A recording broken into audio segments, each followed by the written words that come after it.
कथा में क्यों जाना चाहिए, कथा में जाने का फायदा क्या है? तो कहा शिव महापुराण में जाकर बैठने का एक फायदा है, या कोई आस्था पर कथा सुन रहा हो या फेसबुक पर कथा सुन रहा हो। हमने कई बार कथा वाचते वाचते बीच में भी कहा कि आपके घर में टीवी चल रही हो और शिव महापुराण की कथा चल रही हो तो वॉल्यूम की आवाज थोड़ी तेज कर लिया करो। घर के लोग भले सो रहे हों पर तुम्हारी टीवी की आवाज, कथा की आवाज किसी जाते और आते व्यक्ति के भी कान में पड़ जाएगी तो उसकी भी जिंदगी संवर जाएगी। थोड़ी सी वॉल्यूम बढ़ा लिया कर। और घर की बहुएं, घर के बच्चे कहेंगे मम्मी बहरी हो गई क्या, इतनी तेज चला रही है? अरे बेटा सुनाई नहीं दे मां, करूं एक प्रसंग आता है। एक व्यक्ति कथा में सबसे आगे आके बैठ जाता था और खूब मुस्कुराता था, खूब प्रेम से, और यूं ही करता था। फिर आज जो कथा करने वाले महाराज जी थे वो उसको देख के बड़ी प्रसन्न होके कथा वाचे जा रहे, वाचे जा रहे, वाचे जा रहे, वाचे जा रहे। 5 बजे कथा छूटने वाली थी, 5:30 बजे वो तो बातचीत कथा कथा खूब प्रेम से बातचीत। अब 5 बजे की कथा 5:30 बजा दी तो गांव के लोगों ने कहा महाराज जी आप कथा कह रहे थे, आज तो इतना आनंद आया कथा कहने में, और आगे आगे एक भैया बैठा था, दादा लगभग 70 साल का था, बेचारा इतने अच्छे से कथा सुन रहा था। इतने में गांव के लोगों ने कहा वो क्या कथा सुन रहा होगा, वो तो बहरा था,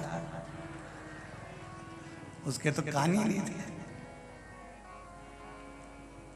पर वो मुंडी तो हिला रहा था कि वो तो हर कथा में मुंडी हिलाए और हर कथा में मुस्कुराए। अच्छा महाराज जी ने कहा कि बताओ गजब हो गया, बेहरा ने कथा सुनी, उसको सुनाई तो दी नहीं होगी, फिर काहे को आता है कथा में, काहे के लिए कथा में आता है? क्या हमको ही नहीं मालूम कि वो कथा में सबसे आगे आके बैठता क्यों है?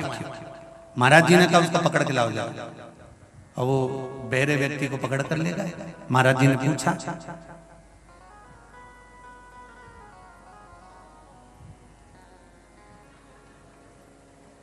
अब बोले भी तो कोई फर्क तो पड़े। तो महाराज जी ने देखा कि ये सुनने वाला तो है नहीं, फिर भी महाराज जी ने 1-2 शब्द तो इनको जिसको अंदाजा रहता है बात करने की बहरे व्यक्ति से वैसी, तो इन्होंने फिर बोला कहां से आए हो?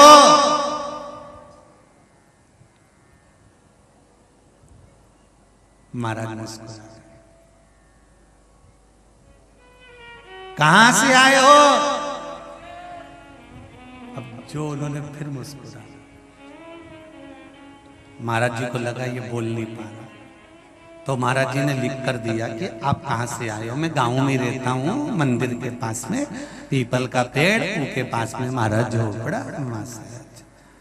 तो तुम्हारे को सुनाई तो देता नहीं है, पंडित जी ने लिखा, फिर कथा में क्यों आती हो?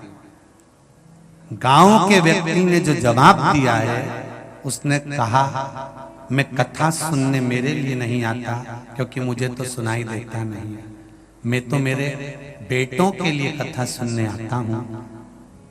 महाराज जी ने फिर पूछा तुम्हारे बेटे कथा में बैठते हैं? नहीं। फिर किसके लिए सुनते हो? बेटों के लिए। क्यों?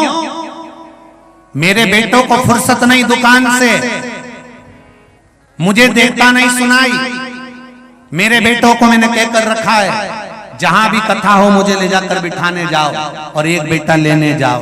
कम से कम मेरे बेटे कथा नहीं भी सुनते तो कम से कम कथा के दरवाजे तक पहुंच तो जाते हैं, बस उतना ही मुझे फल मिले।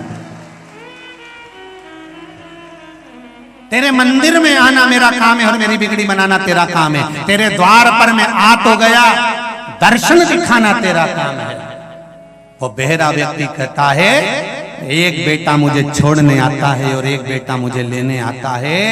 मैं परमात्मा से कहता हूं कि मैंने मेरे बेटों को शिव महापुराण का दरवाजा दिखा दिया, तो आप भी मेरे बेटे को बैकुंठ का रास्ता जरूर दिखाना, इतनी सी विनती है। बैकुंठ का मार्ग जरूर